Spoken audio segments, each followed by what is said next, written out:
It's time for another episode of I Am Northwest Arkansas, the podcast covering the intersection of business, culture, entrepreneurship, and life in general here in the Ozarks. Whether you are considering a move to this area or trying to learn more about the place you call home, we've got something special for you. Here's our host, Randy Wilburn.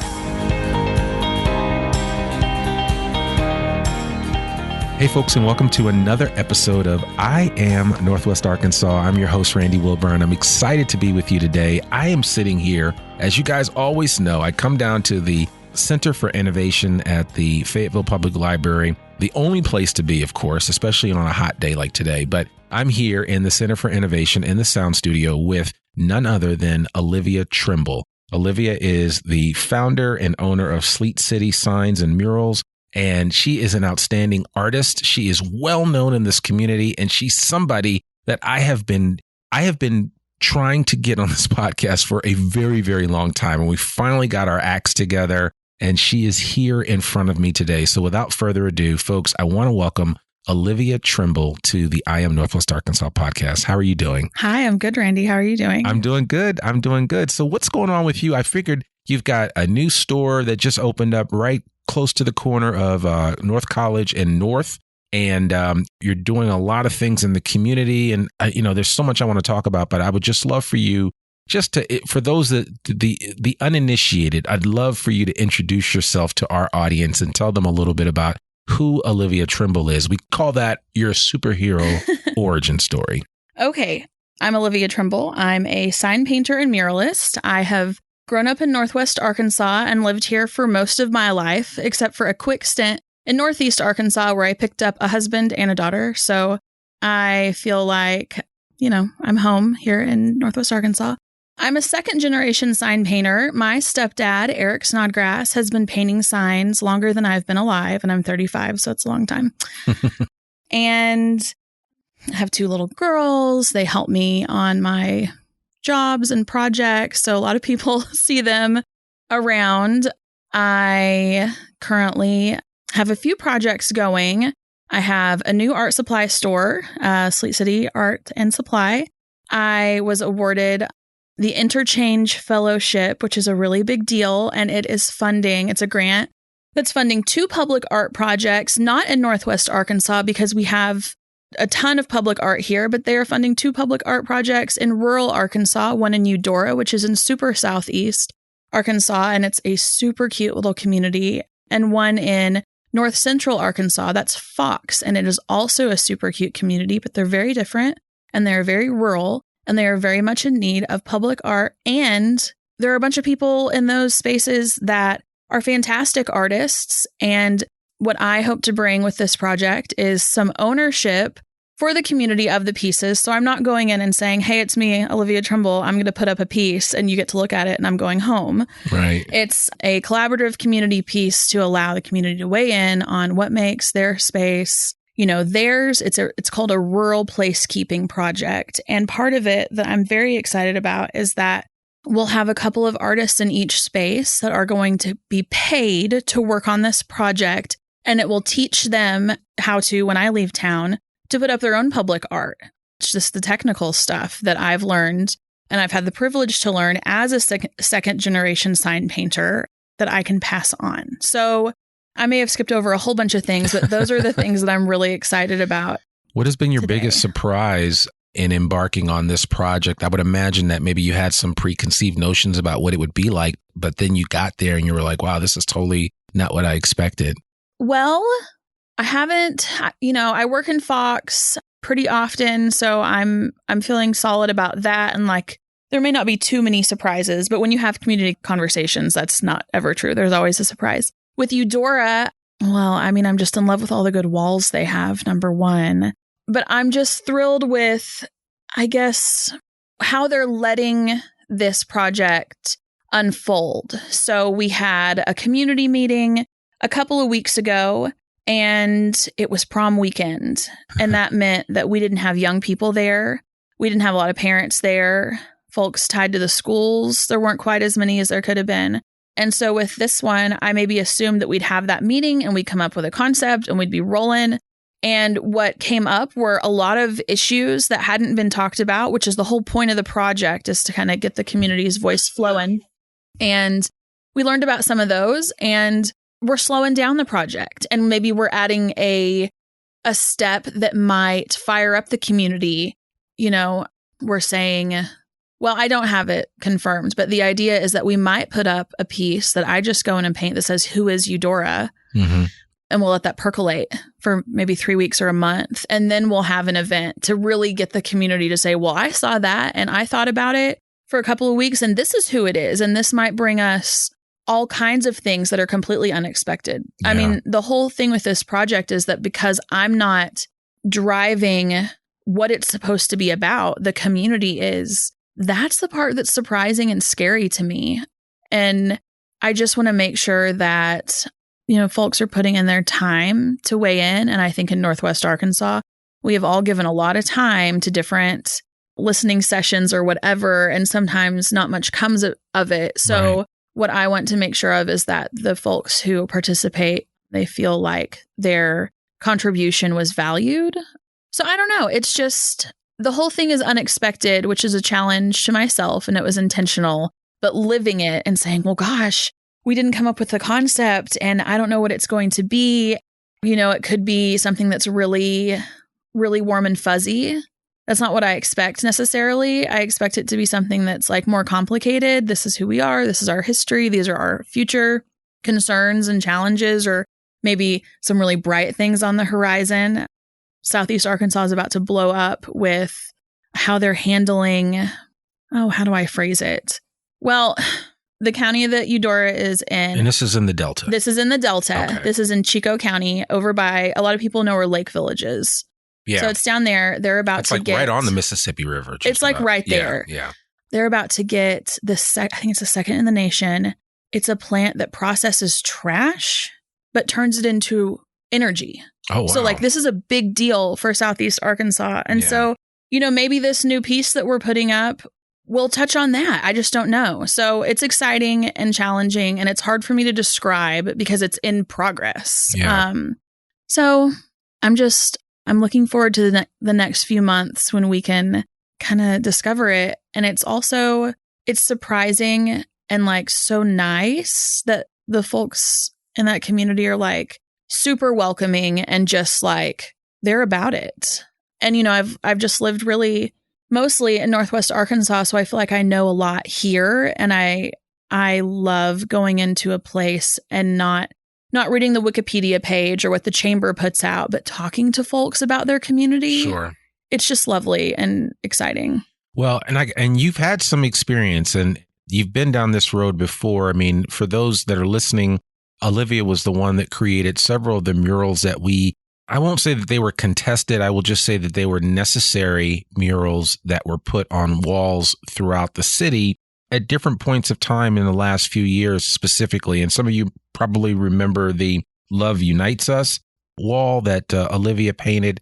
And then there was another one, Love Your Neighbor, which has been on T-shirts. You've seen it in a number of different iterations, but you know, these all came about during the pandemic, I believe, and most of them did. And I think what originally spurred the whole Love Unites Us was that somebody had spray painted white pride on a wall at the south of town, I think near MLK, if I'm not mistaken. On MLK, yeah. So, and that's really where it seems like a bunch of individuals, local community members and community leaders all came together and said, how can we fix this? How can we address this issue in a way that's thoughtful and shows that, hey, we're trying to move this thing forward. We're not going backwards. Yeah. With the Love Unites Us mural, the interest, I don't know. I have such complicated feelings about it. I mean, like most of the work that I do with Repaint Hate, every bit of it, honestly, I have complicated feelings about it because, you know, in 2016, right after the presidential election that was here where we are currently sitting, there used to be the city hospital. Sure. And someone had painted the N-word on this building that all kind of people could see, kids see, young people walking to and from the library could see. And like, I was so naive then. I had the paint in my car and I saw it on Facebook and I was like, well, we can't have these kids seeing that. Yeah. So I'm going to go cover it up. And I didn't think it was a big deal. I just wanted it gone. And so I covered it, and I didn't design it very well. I scrawled it. I had no idea it was going to be seen by a whole bunch of people. And it just said, love wins, or love always wins. And it got a lot of attention. And then I guess I had a movement that started where we had a whole bunch of hate speech going up all over then. It's another case. I feel like there have been waves, and there's been a building momentum of emboldened people who maybe in years past didn't feel as confident in being able to share hateful remarks and actions and all kinds of things that go with that. So that happened. And then there have been a few smaller things after that sometimes I'll just go cover it up real quick, and I don't post about it. I just get rid of it. There was something on Jefferson Elementary, which is no longer an elementary school, but it's an adult education center in South Fayetteville. A lot of this happens in South Fayetteville, which is where I have always lived. And that's a whole situation in itself. But with 2020, there was another wave. So on this building, the Love Unites Us building, White Pride was put up. We repainted it. A whole bunch of people came together and put in physical labor. They sent drinks. They donated money. They just cheered us on and, rolled down the window and hollered, thank you, or they're so nice. And then not too long, maybe a few months later, someone came along and they tagged it, and they marked out unites on the phrase love unites us. And they said love weakens us, which was so dumb. And so we covered that up. And then another one happened, and I can't remember what the side of the building said. They defaced the front, and then on the side of the building, I think they put rebellion or some phrase that was used by the folks at the Capitol on January 6th, one of their slurs. And then on the back of the building, they tagged your days are numbered. So that was, a thing. And I think with that round, or I can't remember, it's been hit so many times. On one of these rounds of, not just a tag, not just somebody's name that they scrawl in neat letters, but an intentionally hateful defacing of it, we left it. And we left it for almost a year because I have had criticism that I think is well-founded that, I say, well, I want to cover this and show show people who are visiting our town who we are. But part of it's not just people who say, well, love unites us or love your neighbor or something that's positive, but there is another contingent here. So we left it up. Yeah. Well, look, we're trying to do our best, but we also have this happening, and let's leave that there and let that be part of the story. This wall continues to get hit and continues to get hit, and people have something to say, and our underlying message is there and theirs is there. And maybe let's let that sit and marinate for a few months. And I didn't want to touch it until the right moment. And the right moment happened when the Mighty by Design crew, Lakeisha and Stacy, secured a grant to work on this wall with the kids that they work with.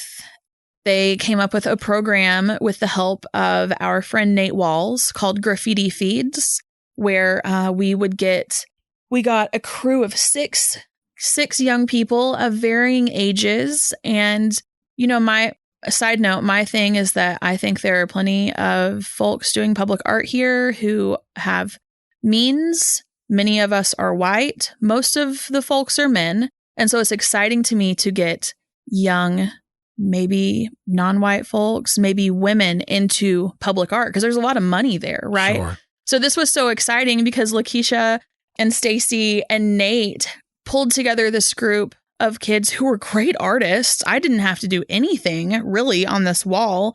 And they came and they repaired the wall and they learned some skills so that now when there's a call, and I think most of these folks are still under 18. So for youth to put up public art and to get paid, because everyone deserves to get paid for their work, they now have the skills to do that. So we waited until the right time to do the wall. And so far, I drive by it every day. It's doing good. And I think it has so much more meaning and value now that we gave it that time to maybe have it maybe spark some different thoughts with people and to maybe bother them, and I hate for someone to be bothered to be the point, but sometimes you have to be bothered by something to step out of your comfort zone and maybe have a hard conversation with someone that you know you can reach, but you don't want to because it feels bad and maybe it could backfire and whatever, you know, that discomfort can be a tool. So we did it. And then we had the next step not be me necessarily, because I've done it, you know, Right. but be some other young folks who gained skills, who got, you know, love from people honking and thanking and giving shout outs, paid for their work, which was so cool. That's cool. Yeah. Anyway, so, you know, I have complicated feelings about the whole repaint hate thing that I do because I don't ever want to have to do it again. Right. Like the idea of what's the next thing that ought to be covered up, like what's it going to be? Because it seems like it maybe is uglier each time. Right. So wouldn't it be nice if we just didn't have to worry about another piece ever come out of it? It's like the oncologist that comes in one day and is told that cancer is no longer a problem. Yeah, so, great. Yeah. I'm out of a job. I would love that. Yeah. So, well, I mean, clearly, and the only reason why I bring it up is because it is very germane to Northwest Arkansas, right? Because I think this, and we were talking about this offline, that this area is in the process of still finding itself, still figuring some things out. You know, I tell people all the time, I mean, this is really the only place in Arkansas that I would live, and I love it. I really and genuinely enjoy it. And, you know, I'm not conflicted by that, but I'm also under no illusions that this is a perfect utopia. I mean, we've got a long way to go, just like any place has. Yeah. But I do believe that we are putting in the work. We're willing to put in the work and the time and the effort to try to achieve that, right? And I mean, just a sampling of what you just talked about and what you experienced over these last 2 years during the pandemic is an example of that. So I think it's important for us. And these conversations are important to have, like working with these young people, just showing them how to problem solve, how to deal with issues. Because, you know, people aren't going to always agree with you.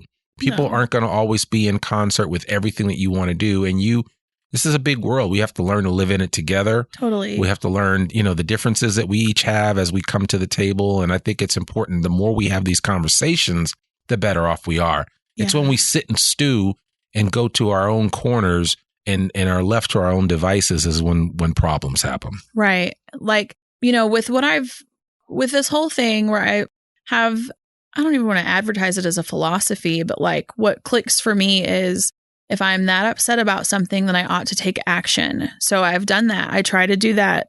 See the hate speech, paint over it, because my skill is painting. But that's not what I think everybody should do. I want people to see the work that I do and to know that I don't take myself super seriously and it just is what it is. I'm a painter and I can paint over something. And for them to say, well, I'm not a painter, but I'm a great project manager and I can step in and help guide something that I see maybe needs some guidance, or I'm a lawyer and I can do this, or I want people to use their own skill set, whatever it may be, to take action in whatever ways that they can. And so like, I just really dislike that hate speech goes up so often, but I just am heartened by seeing folks take their own skill set and say, well, okay, well, I'll just step into action now. Great. Right.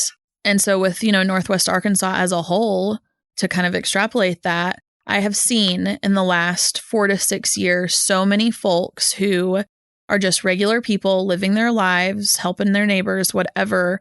And they have taken that from a really small act that's always very meaningful, and they've scaled it up into something larger. So now 4 to 6 years later, I have friends who, you know, maybe they haven't started out with a lot, who are now in leadership roles in all different spaces. And so, I don't know, we certainly have a long way to go in many ways, but I'm so happy to see folks jumping in and having locals who really do have skin in the game guiding how the area is growing and changing. And there are a million examples of that. Absolutely. Well, you know, let's talk a little bit about Olivia Trimble, the entrepreneur. Why did you decide to open up a shop? Was that a dream of yours? Yes. Was this something? Okay. So this is my dorky dream. I have dorky dreams and they work out sometimes, and sometimes a whole bunch don't. So I don't always talk about the ones that don't work out. So I'm just going to talk about the three that have. First dorky dream, I wanted to have children, and I have 2 great girls, and I'm so happy. A second big dream was that, probably in 2015, I'd been painting commercial signs for a while. It's so fun to paint a logo if it's a really good one, but like, that's not what gets me super excited. Well, I mean, if it's a really good logo, it is. But I made a goal after landing my first really big mural job with Specialized Real Estate at Uptown Apartments. I painted a 400 square foot quilt mural, and I decided that I wanted to paint big walls for a living. That's what I wanted. These massive walls that, you know, when I first look at them, I'm like, how in the heck am I going to paint this? Oh my God. And then I do it. That was cool. But I did it for a few years, and it's really hard labor, and it's hard to, you know, to put it bluntly, my husband has a great job and he works extremely hard, and he doesn't have a ton of flexibility. And there are lots of gender roles in here, and we'll just save that for a different day. But I've always been the primary caregiver and kid picker upper, and somebody's barfing. It's me to, you know, to go deal with it. Right. And it was hard to juggle being on a construction site and having to leave to go get a kid or to deal with whatever thing. And it became really stressful. And I started thinking about, you know, what's after this? Because I may have mentioned my stepdad, Eric Snodgrass, is just about 60, and he's still painting signs, and he grinds so hard. He does so much more in a week than I can do in 2 months. But I can't be doing that when I'm old. Sure. That's not me. Right. So I've been thinking about what is your other dream and what comes next. And my other dream is that I've always wanted to not even own it, but just go to an art supply store in Northwest Arkansas and get to have the experience that I have when we travel. And we don't travel much, but when we do, we make a point to visit the local art supply. And I think my family probably, I mean, they're so loving and great, but they know I'm a total ding dong about it, because I'll walk around and be like, oh my gosh, look at all these things. And, you know, supplies that I'll never use in my own practice, but I'm just so excited about the potential behind each one. And I'm like as close to a kid in a candy store as you can get. So this fall of 2021, I had just wrapped a really, really, really big project that was a huge challenge, and one that was kind of a bucket list, and that was to paint a whole building in a quilt pattern. And I did that at Pelfrey's in downtown Rogers. Yeah, well, I guess Brian Bonk, Dr. Brian Bonk. Bonk. Yeah, yes. And I'm so excited about what they're doing there. Natural State Rabbit is, I guess, what it's rebranded to. Yes. So I got to do that massive. You totally transformed that little strip of land there past where Onyx is located there in Rogers. I remember, because actually I was there physically working out of an office at Pelfrey's when you were doing the work. That's funny. I remember seeing it, and I was like, wow. And you just transformed it. And I was like, yeah, you should do it so that when people fly over Rogers, they can see would be it. So cool. What you can actually spot it out, because if you look at downtown Rogers and where the new area is, you can look right above that and you'll see your work. That's so rad. Yeah. And Marty Shutter, who's a good friend, he did a drone video for me of it. And it was just cool. It hit me hard. But so I did this like bucket list project, and then I caught COVID, and I'd been vaccinated and we'd been careful, and I had Delta and I had monoclonal antibodies, and I got through it just fine. My life wasn't in danger, but I didn't bounce back very well. Right. And it was really scary and upsetting. I had long COVID, and a lot of folks have had it. And it kind of hit me that you're not going to be on a job site for a long time, Olivia. Like at that time, I couldn't even put all of my paint into the back of my car. Like there was no getting on a site. And so I had just landed a spot on college that was supposed to just be my studio and where I would meet clients to grow the sign and mural business. And maybe I'd make merch sometimes and sell it up front. Well, we, my husband and friends and I, you know, we all worked real quick to pivot. I don't do all this alone. I have a whole group of people who help me manage my life and my kids and my side projects and whatever. So it was, well, hell, what are we going to do now? Okay, what's the other big dream? And it was opening an art supply store. Yeah. And my husband and I have worked really hard to be able to get to a point where we can take on a big thing like that. I mean, I wouldn't, if it had been 8 months before, never, I would be like, y'all, that's insane. I'm not opening a shop. That's nuts. But so we did. We opened an art supply store, and we started off opening on Small Business Saturday. And I was so scared to open that I didn't even announce it was happening. I just did it, which is in retrospect so dumb. I did not do any hyping of opening the shop because I was scared, and I always get scared about things. I don't talk about that as often. And so we got through the holidays and did a lot of gift and a lot of kits and not as many art supplies, but we surveyed just about every poor person who came in, had to listen to me ask them, their opinions and thoughts on, should we have an art supply store here? What would you like to see in it? Blah, blah, blah. And the response was so great and supportive. And I'm not talking about my friends who came in and shopped that first, holiday season with us. I'm talking about total strangers were about it. And it was so nice. So in January, sidetrack. We got COVID again at Christmas. So it really solidified I need to be spending my time in the shop, not trying to get back out into the job sites. But in January, we started ordering art supplies and moving the shop around and trying to accommodate more and more inventory. And, we're putting everything back into the business. And that's a scary thing, except that our community that always comes through, they've been so enthusiastic about the shop. And, it's a weird thing to visit it. Like, I put my work out there and it's a painting, whatever. We look at it, it can get painted over. Building can come down. That's a thing. But it's another thing to say, here's my physical space and I'm going to advertise it and hope that you come into it. And I have kind of big feelings about how I want people to feel when they come in and the experience that they have. Sure. My mom, I'm going to try not to tear up. I haven't cried this week, so this might be it. My mother is Filipino and she is kind of the driving force behind what I do. She moved here from Newport Beach, California in the 70s. Folks were not kind to her many times. She went to Ramey Junior High. She went to Fayetteville High School. She bought back her childhood home in South Fayetteville. And I've watched this woman who I don't look super a lot like. I'm a white passing person. I've watched her be treated really badly in retail spaces. And just, the suspicion and the following around and the disdain. And my mom's experiences have shaped my desire to cover up hate speech. I don't want my mom seeing it. Sure. I don't want whatever. But she's also shaping me watching how she's treated in shops has also shaped how I want folks to feel when they come in and how I want them to be treated, whether it's myself or John, my husband, working or a staff member. It's extremely important to us that this thing that we're doing is not a snooty place, is not an unwelcome place. And so aside from all the pretty flowers that I've planted and the sign I've painted and the cute stuff I carry or whatever, this may not be the business side of things that I maybe ought to be focusing on, but I really want people to feel good when they come in because life's kind of rough right now. We have all kind of stuff going on. And it's just always so important to me when I think about this shop that it's a welcoming place.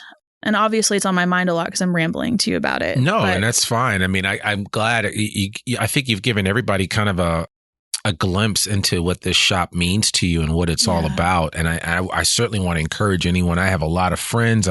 My kids go to the Arkansas Arts Academy, but I know a lot of people that are into the arts on so many different levels, but specifically the graphic arts. And I mean, there are a lot of artists that I know. I can think of people that I've had on this show, like Kenya Christian and Shelley Muber. And Shelley's been so yeah, Shelley's great. And there's so many in the maker spaces growing in Northwest Arkansas. So, and a group that I guess this is the other part of this, wanting it to feel welcoming is that I have not come from an academic art background. I came from a trade.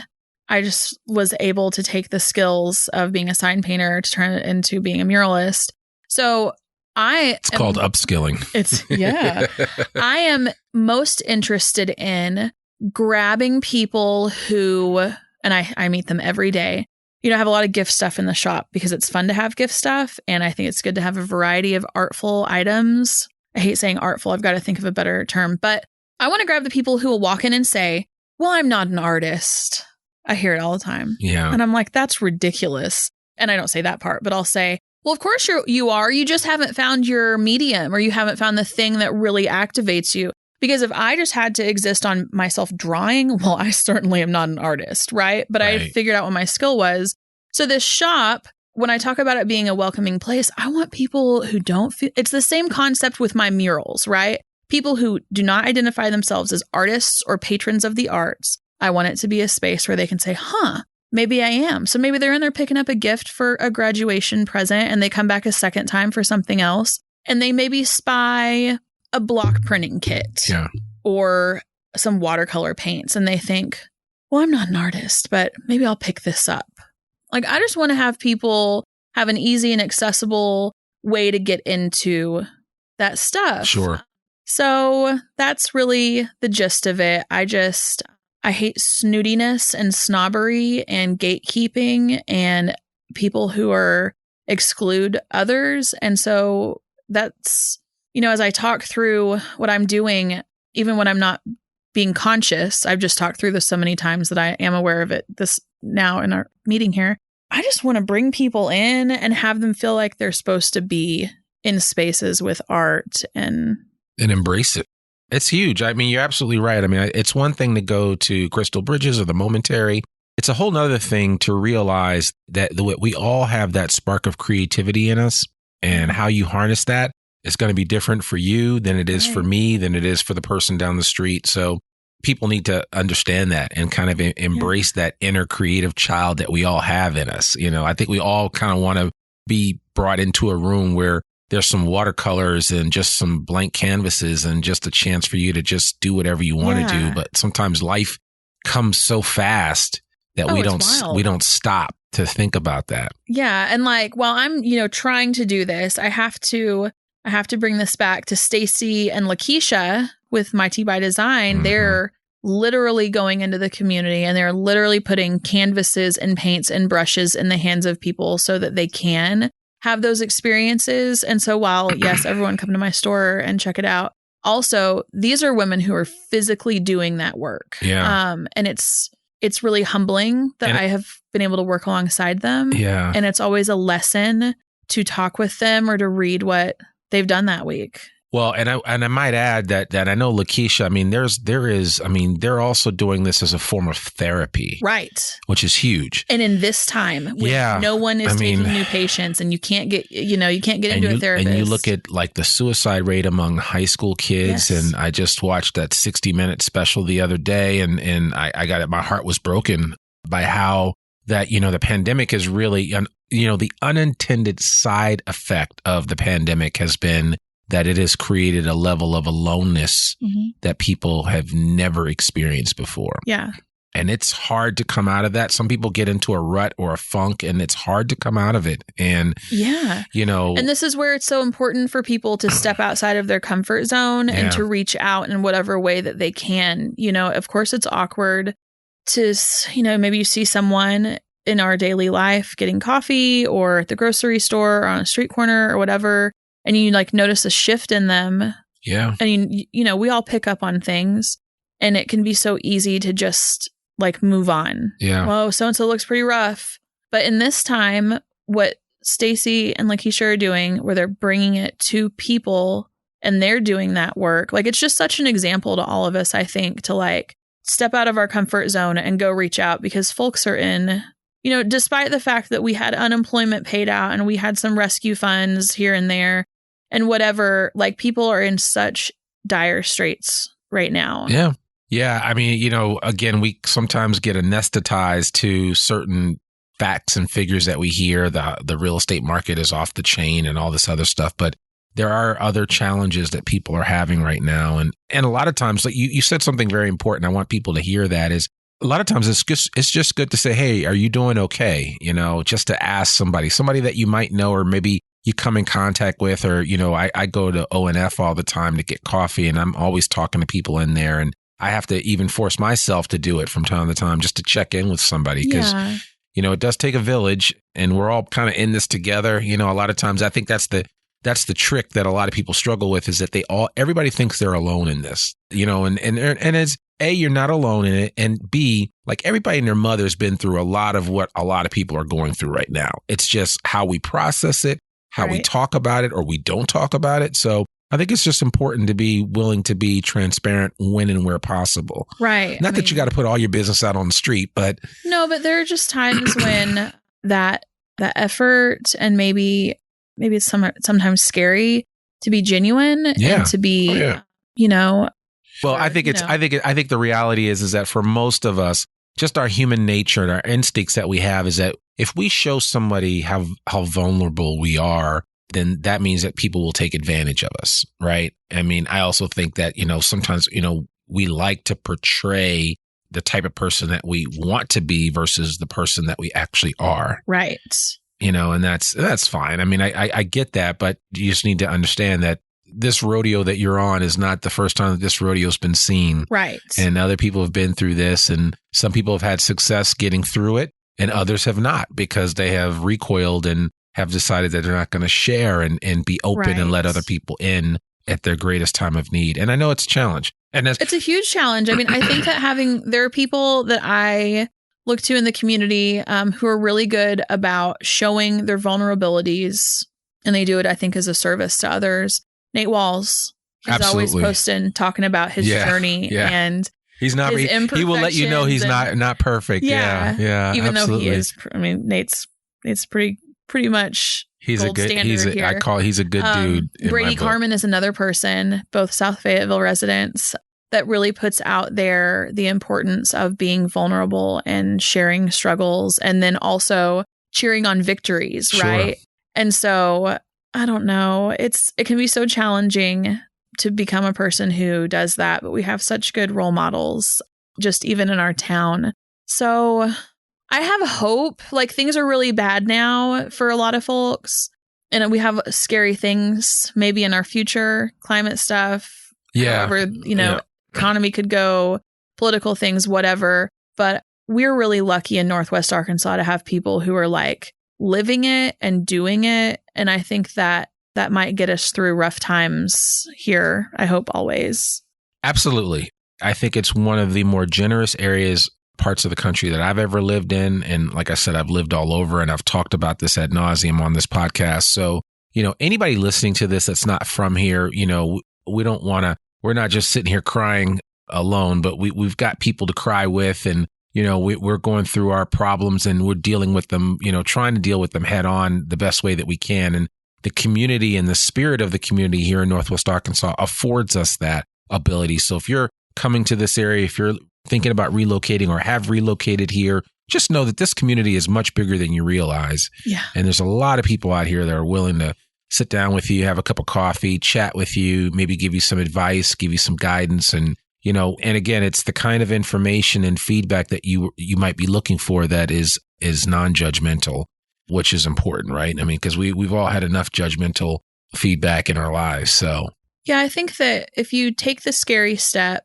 to share your needs, or, when I've seen someone say, I have a need here, or I see some folks who have a need here, that's scary. It is hard. You are opening yourself up. But what I almost always see is another person, or a whole bunch of people most of the time, who will come in and say, all right, well, here are these solutions. Yeah. Or, okay, well, let's band together and find a solution. Right. So for maybe new residents or incoming residents or visitors even, if you can just build up the gumption to say what the need is, you will probably receive support in many different ways. 100%. I absolutely agree with that. So, well, wow, we took this conversation, went in a whole different turn, but it's fine. It's cathartic, and that's why I do it. And it's my podcast, so I can do whatever I want to do with it, right? It's all good, but and sometimes it's necessary. But what's next for Olivia Trimble? What are you hoping to accomplish? And by the way, I want everybody that's listening to this, if you have a child at home that wants to be an artist, if you are an artist of some sort or want to get into art in some way, shape, or form as a hobby or anything, you need to go check out Olivia's shop there on North College. And we'll make sure that we put the address and the website for Sleet City on the show notes so that you guys know how to access and connect with Olivia. And definitely, if you heard about her first here on the podcast, we want to make sure that when you go in there, you tell her that you heard about her on the I Am Northwest Arkansas podcast. And I'm sure she'll take great care of you. So, yes. So what's next? So, I talked about that I took some time off from painting. I took 6 months to paint my own sign on my own building. And part of that was that I wasn't feeling up to it. And the other part was that, man, that pressure, if you're a sign painter, yeah, I know, for you to have a sign that's good is there. So I feel like I'm ready to get back to painting. And what is on the horizon for me, I have my interchange grant funded projects in Eudora and Fox. So those are going to be percolating this year. But here in Northwest Arkansas, part of the beauty of this shop is that it has put me in contact with so many artists and up and coming artists that I haven't had the privilege to know until now. And what is probably next is that I'll be selecting a group, maybe mostly women, who would like to get into public art, and we'll be doing some projects together. My goal is that no one works for free on these. I can't stand it. I can't stand spec work. I don't think it's right. This is not a volunteer thing, but people who will be paid to learn the technical side of putting up large scale pieces of art. I don't really feel like I'm qualified to teach people, much more than those technical things. Sure. How do we handle a wall of this texture? How do we handle a contract? How do we handle getting an insurance policy? How do we handle renting big machinery? How do we handle weird terrain? All of these things that I've just learned through trial and error and also sharing of knowledge from other painters. I'm excited to get that information out into our arts community so that we have a whole new wave of people who are putting up art. And my ultimate it's not sneaky, I'm pretty blunt about it, is that we have so much privilege and wealth in Northwest Arkansas. We have a wealth of public art. We've got all these artists living here. We've got all these corporations with big money. You said yourself, this may be the only place in the state you'd want to live. This may be the only place in the state that I want to live. But I think that there's something about our position here that I believe is important to share with the rest of the state, right? So I'm going to do this here. I'm going to train some folks. I'm going to do this in Eudora and Fox. I'm going to train some folks. And what I hope is that the next steps of my career, whatever they may be beyond this, will be taking my privilege as a Northwest Arkansas resident and using it to maybe incrementally, because I know I'm just an artist here. I don't have, any weird, lofty views of myself, but I want to take what I'm doing and use it to help rural Arkansas, because we have a whole state full of people. Pay it forward, right? We're focusing on making Northwest Arkansas progressive. Little Rock's working hard. And there are certainly people going into other cities, Rachel Reynolds, Dan Hintz, we got all kinds of people who are trying, but I want to make sure that I am also working to just make things better through my kind of narrow skill set for rural Arkansans, because, Northwest Arkansas can only rise so much if the rest of the state is not coming with us. We can't advertise ourselves as a super progressive area, which does get new residents to move here and to grow their companies here and whatever, if the rest of the state is just, struggling the way that they kind of have been for years. So. Absolutely. Yeah, you're absolutely right. And it's that whole concept of it takes a village, and it means that everybody from the east side of the village to the west side of the village all have to kind of chip in and work towards that. So, and I think we'll get there. I mean, it's going to take leadership. It's going to take new ideas and new ways to stimulate the kind of growth that we want to see here in the natural state for things to really continue to improve. And I think a lot of it does emanate here in Northwest Arkansas. Absolutely. But then it cascades over to the rest of the state. Yeah. And I think, and I'll save this long-winded thing for another time, but I think there's something to be said for people who live in the Ozarks. Sure. We're a peculiar group. We have all kinds of lore and old weird stuff, hill people. But I think that we have a special way of handling growth and challenges and newcomers. And it's really shaped this unique space that we're living in. Yeah, no, well, absolutely. I mean, listen, that puts a perfect bow in it, I think, just in terms of where we are and what you've shared. I really appreciate you coming on the podcast. This was well worth the time and effort of getting you here finally. So thank you so much, Olivia Trimble, for joining us today on the podcast. Absolutely. Absolutely. Well, folks, there you have it. Another episode of the I Am Northwest Arkansas podcast. To learn more about us or to read or download the show notes from today's episode, visit IamNorthwestArkansas.com. I forgot to ask you, Olivia, what is the website that you want to send people to? Sure. If you'd like to visit the website, it's just www.sleetcity.com. Okay, that's like a sleeting rain, SLEET city.com. So perfect. All right. You can listen to this podcast and sign up for our free newsletter to keep up with us and all things NWA. Make sure you sign up today. You can also subscribe to the I Am Northwest Arkansas podcast wherever you listen to it, and please consider rating and reviewing us on Apple Podcasts. Our podcast comes out every Monday, rain or shine. I'm your host, Randy Wilburn, and we'll see you back here next week for another new episode of the I Am Northwest Arkansas podcast. Peace. We hope you enjoyed this episode of I Am Northwest Arkansas. Check us out each and every week, available anywhere that great podcasts can be found. For show notes or more information on becoming a guest, visit iamnorthwestarkansas.com. We'll see you next week on I Am Northwest Arkansas.